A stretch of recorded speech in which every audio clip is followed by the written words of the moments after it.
राजधानी दिल्ली आज लोकतंत्र का महापर्व मना रही है और ऐसे में पहली बार दिल्ली की किसी समिति के अंदर सोसाइटी के लोगों के लिए पोलिंग स्टेशन बनाया गया। जी हां, रोहिणी विधानसभा के नीलकंठ सोसाइटी में चुनाव आयोग द्वारा पोलिंग स्टेशन बनाया गया, जहां समिति के लोग मिलजुल कर एक उत्सव की तरह आज के महापर्व को मना रहे हैं। सुबह से ही लोग समिति के अंदर बने हुए पोलिंग स्टेशन पर वोट देने के लिए पहुंचे और यहाँ लोगों का दावा है कि समिति के अंदर पोलिंग स्टेशन होने की वजह से यहाँ 100% वोट होगी। अब उससे पहले कभी भी ऐसा नहीं हुआ कि समिति के अंदर सोसाइटी के लोगों के लिए अलग से पोलिंग स्टेशन बनाया गया हो। दर्शन पोस्ट सोसाइटीज़ में हर बार देखा जाता है कि चुनाव के समय वोटिंग काफ़ी कम होती है या नहीं।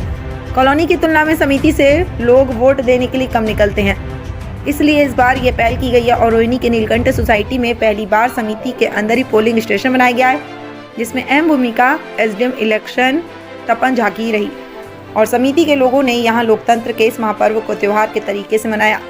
कोई रंगोली बना रहा है, कोई बैलून सजा रहा है, डेकोरेशन से लेकर सेल्फी पॉइंट तक यहाँ लोगों ने मिलजुल कर मनाया और एंजॉय करते हुए लोकतंत्र के महापर्व का मजा ले रहे हैं। सर, देखा जाए सोसाइटी में पहली बार यहाँ पोलिंग बूथ लगा है, लगभग कितनी वोट होगी?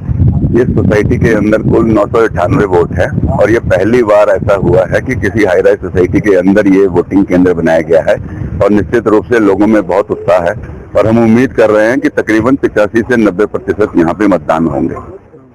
देखा जाए सर, दिल्ली में पहली पहल है कि सोसाइटी के अंदर पोलिंग बूथ लगाया गया है।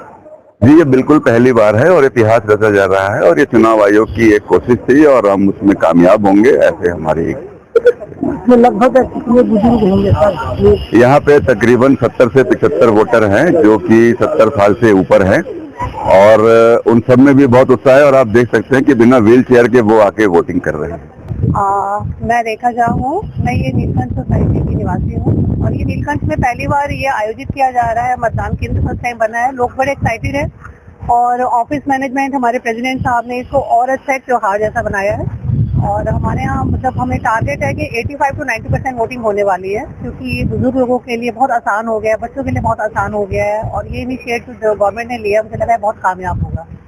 तो मेरा एक संदेश है सबके सामने कि लोकतंत्र का करे सम्मान, अपनी ताकत को पहचान, आओ करें हम सब मतदान। We are very thankful to our management, our president Mr. Rajesh Garg, who made voting so easy for all of us. And moreover, by creating this kind of environment, he had made voting a festival. So we are very excited and especially ladies are very excited because हमारी society का main motto women empowerment ही रहता है, तो हमारी कोशिश है maximum इसमें ladies का पार्टिसिपेशन रहे और ये जो सारा डेकोर है उसकी प्लानिंग, उसका एग्जीक्यूशन सब लेडीज ने खुद किया है। मैं मूर्ति बंसल नीलकंठ सोसाइटी की निवासी हूँ।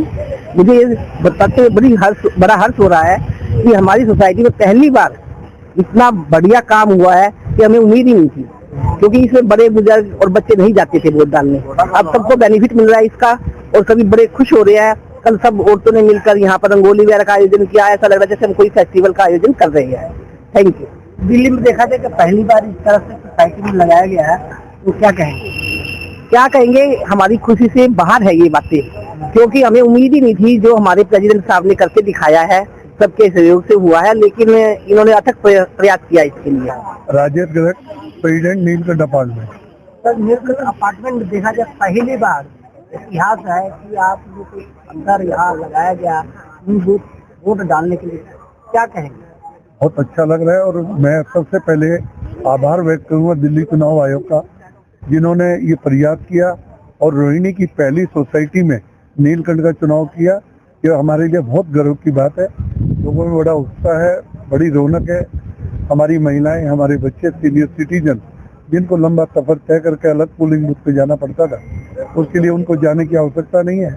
आज हमारे सीनियर सिटीजन बड़े आराम से आते हैं, वोट डाल के जाते हैं और ये एक ऐसी कार्य है कि जो हमारे लिए और इस दिल्ली के लिए एक नया मुकाम हासिल किया है नीलकंठ ने। और यहाँ पर जो वोट परसेंटेज है 998, मुझे उम्मीद है कि 95% वोट परसेंटेज हमारी सोसाइटी से होके जाएगी। बुजुर्गों की बात करी जाए, इस तरह से आपने कहा व्हील चेयर पर जाना पड़ता था, अब नहीं जाना पड़ रहा, अब परसेंटेज वोट बढ़ सकता है। हाँ, वोट परसेंटेज बढ़ेगा क्योंकि जो हमारे सीनियर सिटीजन है उस मतदान केंद्र तक नहीं पहुंच पाते थे, उनको जाने में असमर्थता थी। यहाँ पर बड़े आराम से नीचे उतरते हैं, लाइन नहीं है, बड़े पीसफुल तरीके से वोटिंग हो रहा है और लोग आते हैं, कोई लाइन नहीं है, किसी प्रकार का विरोध नहीं है, बड़े शांतिपूर्ण तरीके से मतदान। बड़ी प्रसन्नता हो रही है। मेरे खुद के अपार्टमेंट में वोट डालते हुए ऐसा लग रहा है कि मैं अपने घर पे ही जाकर के वोट डाल रहा हूँ। बड़ा सुखद अनुभव हो रहा है और सोसाइटी निवासी इसको ऐसे ले रहे जैसे एक त्योहार हो। होली दिवाली की तरह से लोग अपने रंगोली बना रहे हैं, बच्चों ने रंगोली बनाई है, गुब्बारे लगाए हैं, अच्छी तरह अपार्टमेंट को सजाया गया है। तो ऐसा लग रहा है कि जैसे हम एक त्योहार मना रहे हैं और वास्तव में ये लोकतंत्र का त्योहार है जिसके अंदर नीलकंठ सोसाइटी बढ़ चढ़ कर हिस्सा ले रही है। छोटे और बच्चे बुजुर्ग सब के अंदर बहुत ज्यादा उत्साह है और ये उत्साह बना रहेगा। वोटिंग परसेंट भी काफी बढ़ेगी। त्योहार का दिन है आज कोई उत्सव मनाया जा रहा है और सब बुजुर्ग, छोटे 18 साल के बच्चे या बुजुर्ग 70 साल के, 60 साल के, वो पूरे उत्साह से वोटिंग कर रहे हैं, जिससे कि हमारी यहाँ की वोटिंग 90% जरूर होगी। तो इससे प्रजातंत्र को बड़ा वो मिलेगा। देखा जाए तो सोसाइटी के एक नाम भी हो रहा है और दिल्ली में एक इतिहास लिखा जाएगा सर। ये इतिहास यहाँ साहब की वजह से जो पोलिंग बूथ बनवाया उन्होंने, उनकी वजह से रोहिणी में इस सोसाइटी का पूरा नाम होगा। और तरीके से यहाँ पर सोसाइटी को सजाया भी गया है, रंगोली बनाई गई है, गुब्बारे लगवाए गए हैं और कई तरह के सजावट की गई है। सोसाइटी में बहुत अच्छा लग रहा है कि हमारा अपना पोलिंग बूथ बन गया है। और आपको एक सबसे बड़ी बात बताता हूँ कि सबसे पहली वोट सुपर सीनियर हमारे हैं, सुपर सीनियर सिटीजन, उन्होंने डाली आज सुबह। और उसके बाद मैं सीनियर सिटीजन हूँ, फिर मैंने डाली है। तो वो जो है सुबह से घूम रहे थे कि भाई आज मैंने वोट सबसे पहले डालनी है, तो उन्होंने वोट डाली और बहुत अच्छा लगा, अच्छा अनुभव है। और ऐसा लगता है कि जैसे हम घर के अंदर ही वोट डाल रहे हैं। ये पहली बार हुआ है हमारे साथ। तो आज हमारी फीलिंग जो हम एक्सप्रेस नहीं कर सकते कि किन शब्दों में मैं बताऊं कि यहाँ हमें कितनी खुशी हो रही है। सारे ऐसे फैमिली की तरह हम खड़े हैं यहाँ पे और बहुत अच्छा लग रहा है।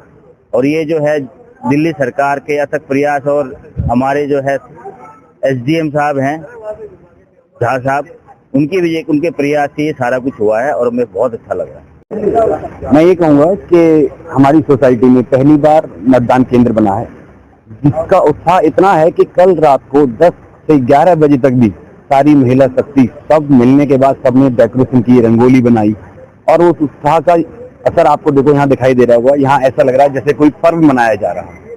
तो पहले तो झा साहब का धन्यवाद बहुत बहुत, जिन्होंने ये कार्य हमारे यहाँ कराया। इसके अलावा हमारी पूरी मैनेजमेंट कमेटी में राजेश जी हमारे प्रधान हैं, उन्होंने भी पूरा सहयोग देके और हम सब मेंबरों ने और पूरी सोसाइटी के सभी निवासियों के सहयोग से एक बहुत अच्छा प्रोग्राम यहाँ अरेंज भी कर रखा है। और हमें ऐसा लग रहा है जैसे पहली बार हाँ उत्सव हो रहा है हमारे यहाँ। जैसे कभी राम मंदिर के समय उत्सव था, आज ऐसा ही उत्सव एक यहाँ पर इस पुलिस स्टेशन के बनने से है। तो मैं उसके लिए सरकार का और सभी का बहुत बहुत धन्यवाद करता हूँ। इस उम्र में भी आप वोट देने के लिए आए? मेरा बेटा ले आया दवा, कहना जाना जरूर। कई ऐसे लोग हैं जो अभी भी घर से बाहर नहीं निकल रहे और बिल्कुल ठीक हैं। कहीं आगे दूर तक जाना भी औखा, नजदीक जाना था इसलिए मैं यहाँ आ गई, दूर होता मैं ना जाती। उनको क्या कहेंगे जो घर के अंदर अब भी बैठे हैं, वोट देने नहीं निकल रहे? सबने वोट देनी चाहिए। देनी चाहिए। क्या कहेंगे आप? अपनी वोट देनी चाहिए। ये बहुत जरूरी है, बिकॉज जो इंसान काम नहीं करता उसको हटाना चाहिए, जो काम करता है उसको लाना चाहिए। Change is always good in life, you can't depend on one thing. I've been voting for the last so many years. I'm 79-year-old. So I make the time I go and vote. But now my health problem, we are fortunate the center has come here so that we can easily vote. उन लोगों को क्या कहेंगे जो स्वस्थ होने के बाद भी, युवा होने के बाद भी घर से नहीं निकलते? मैं ये कहूँगा कि वो देश के प्रति उनकी भावना जीरो है, जो ये नहीं चाहते कि देश में अच्छे काम हो, अच्छे लोग आए। ऐसे लोगों को क्या कहें? आज की जनरेशन जो है ना, उनकी सोच बिल्कुल अलग है। वो सेल्फ चाहते हैं कि हम कुछ कर लें, हम अपने लिए कर लें। उनको देश के लिए और शहर के लिए ना कोई सोच है, ना कोई भावना है, सिर्फ सेल्फ सेंटर्ड उनका मोटो है लाइफ का। That is a country not good ultimately for them all. इसलिए अंदर बना था एक पोलिंग सेंटर इस बार मैनेजमेंट की वजह से, तो इसलिए ये यहाँ वोट करने आए हैं, कहते मैं जरूर वोट करने जाऊंगी। इनकी 92 ईयर्स है। सर कई बार तो देखा जाता है जो युवा पीढ़ी है भाई शुरू से ही जब पंजाब में रहती थी, अभी यहीं आई हैं, तो जज्बा था पूरा वोट करने का, तो किसी को भी करे पूरा जज्बा है वोट करने का। थोड़ा चल नहीं पाती इसलिए पीछे थोड़ा सा बंद कर दिया था जाना, लेकिन अंदर बना है इसलिए आई हैं। व्हील चेयर में आप लेकर के आए? हाँ, व्हील चेयर में लेके।